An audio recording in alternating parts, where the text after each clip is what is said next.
محافظ فرشتہ پیدا کیا، اور اگر وہ محافظ فرشتہ انسان کے ساتھ نہ ہو، شیاطین انسان کو ویسے مار ڈالیں، انسان کو قتل کر ڈالیں اگر اللہ نے حفاظت کے لیے فرشتہ معمور نہ کیا ہو۔ یہ انسان کے دشمن ہیں، اور انسان کو شیاطین راہ مستقیم سے ہٹانے کے لیے دن رات کوشیں۔ پھر یہ اتنا مکار دشمن ہے، ہر ایک کو ایک لاٹھی سے نہیں ہانکتا، اسے پتا ہے کہ کس کو کیسے بھٹکانا ہے۔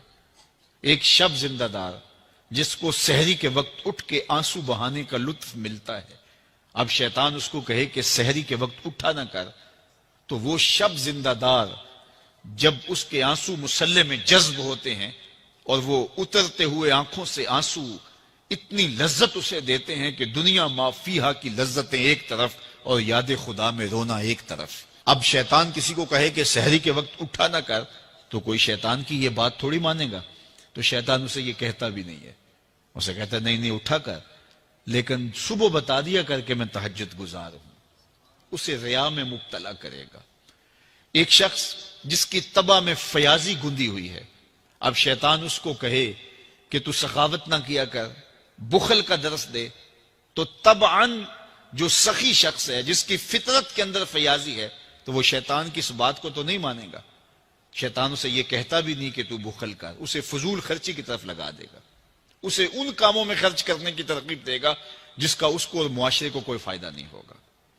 اس لیے شیطان رخ بدلتا ہے۔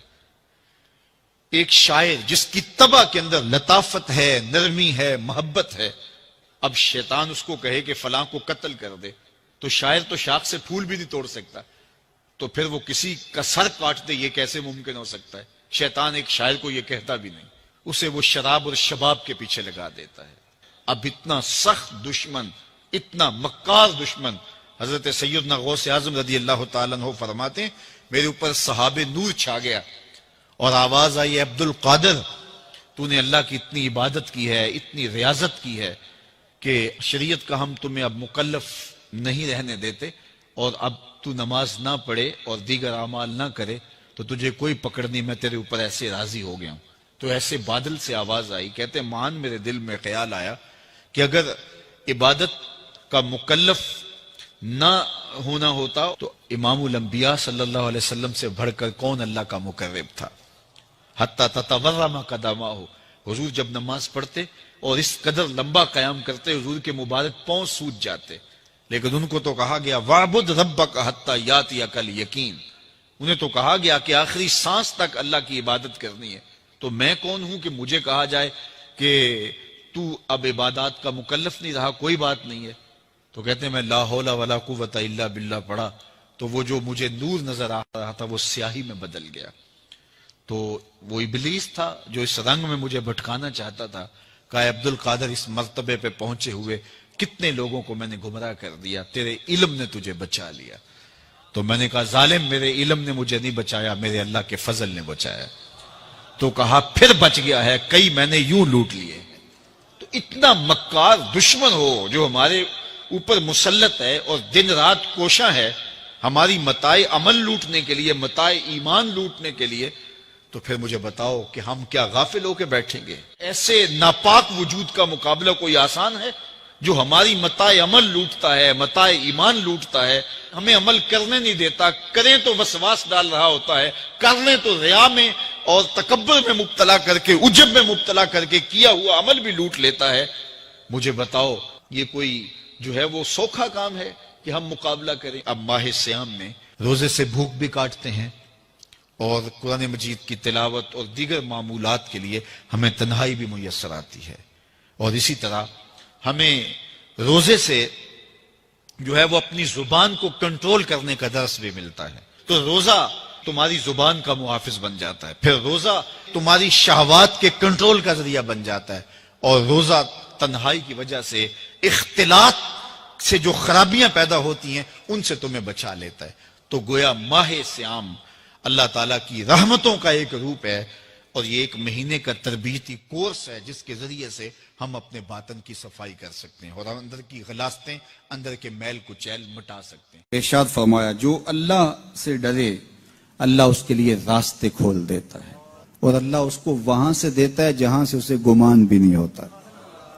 وَمَن يَتَوَكَّلْ عَلَى اللَّهِ فَهُوَ حَسْبُهُ اور جو اللہ پر بھروسہ کرے اللہ اس کے لیے کافی ہو جاتا ہے، اس کی ضروریات کا وہ خود کفیل ہوتا ہے اور اس کے کام اس کے ذمہ کرم پہ ہوتے ہیں، کو ہو کے دیکھے اس کا۔ تو جو اللہ سے ڈرے اللہ اس کے لیے راستے بناتا ہے۔ حضرت عوف بن مالک رضی اللہ تعالی عنہ الاشجعی حضور کی خدمت میں حاضر ہوئے اور عرض گزار ہوئے کہ میرا بیٹا سالم مشرکین کی قید میں ہے اور میں فاقوں کی حالت میں ہوں، تو فرمایا آل محمد کے پاس ایک سیر جو ہیں، بس اس کے علاوہ ہمارے پاس بھی کھانے کے لیے دنیاوی اسباب نہیں ہیں۔ کہا صبر کرو اور اللہ سے ڈرو اور لا حول ولا قوت الا باللہ کثرت کے ساتھ پڑھو۔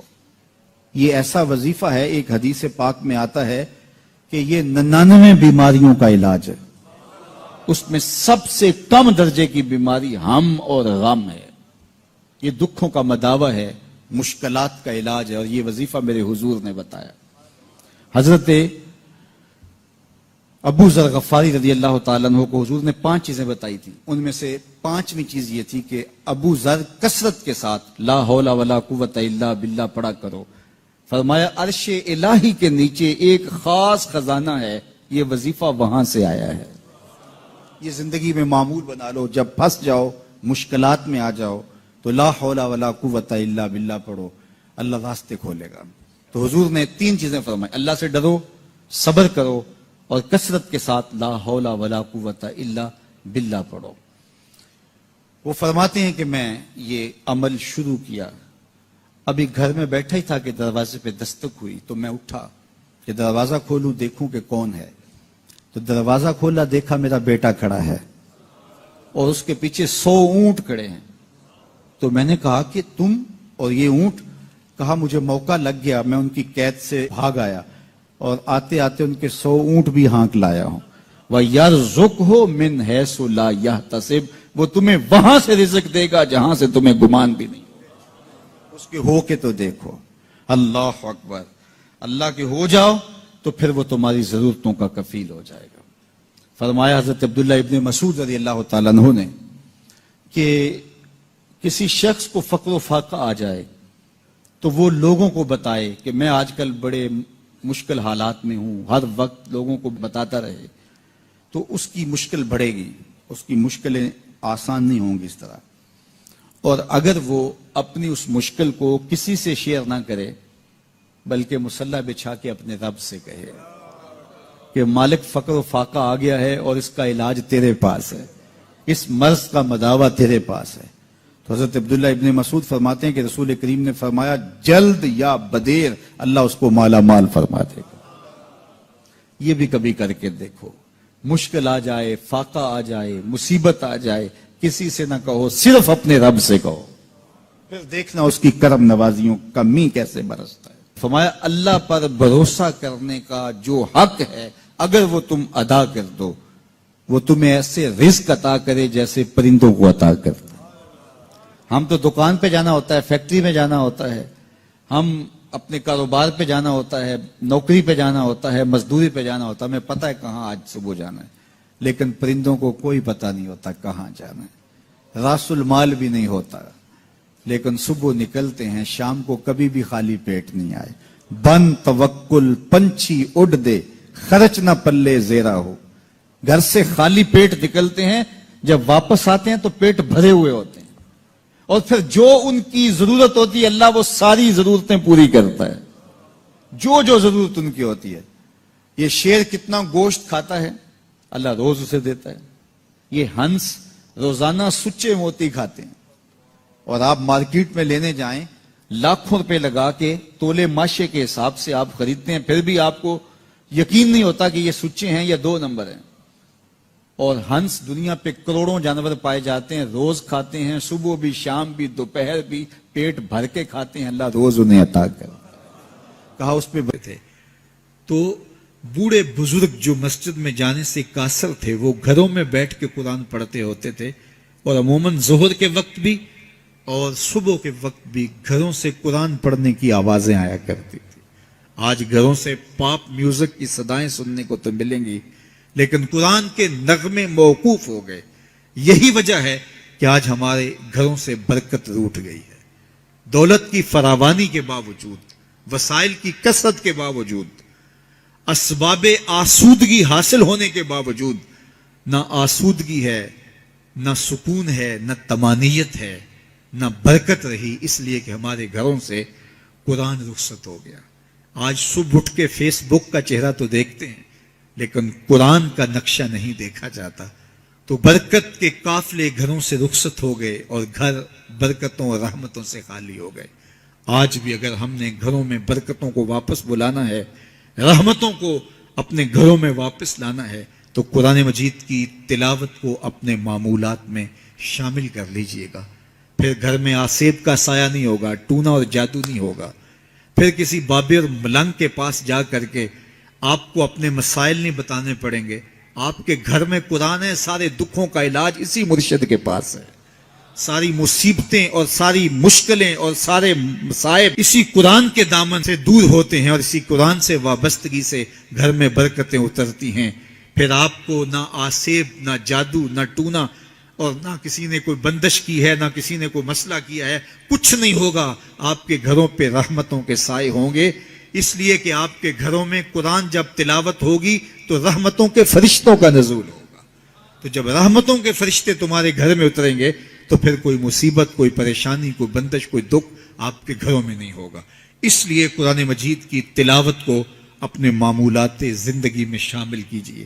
دیکھیے یہ رمضان المبارک کا مبارک مہینہ اکثر گھروں کے اندر قرآن مجید کی تلاوت کا معمول رہا، اور جو دن باقی ہیں ان ایام میں تلاوت کلام مجید کا معمول باقی رہے گا.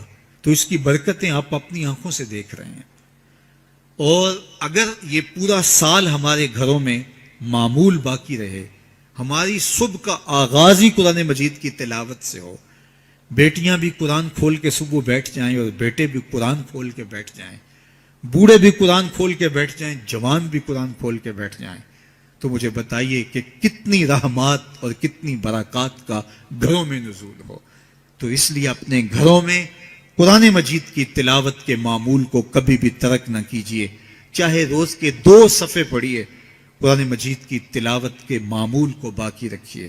اور اگر اللہ آپ کو نصیب کرے تو اس کو مفہوم اور ترجمے کے ساتھ پڑھنے کی کوشش کیجیے، تاکہ قرآن کا جو ہمارے نام پیغام ہے وہ بھی ہم سمجھ پائیں کہ قرآن ہمیں کیا بتا رہا ہے اور ہمیں کیا میسج دے رہا ہے، تاکہ ہماری زندگیاں اس پاکیزہ کتاب کی روشنی اور کتاب کے اجالوں میں بسر ہو. اور یہ کتاب اللہ کا تیسرا حق ہے کہ اس کو مفہوم و مطلب کے ساتھ سمجھنے کی کوشش کریں.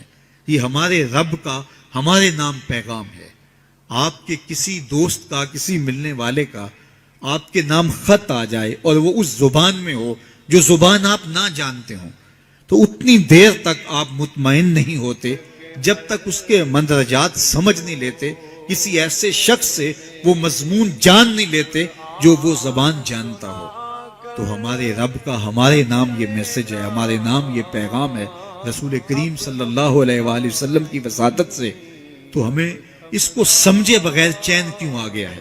تو ہم اس پیغام کو سمجھیں کہ ہمارا رب ہمیں کیا فرما رہا ہے، کن امور کا حکم دے رہا ہے اور کن باتوں سے ہمیں روک رہا ہے. اگر ہم قرآن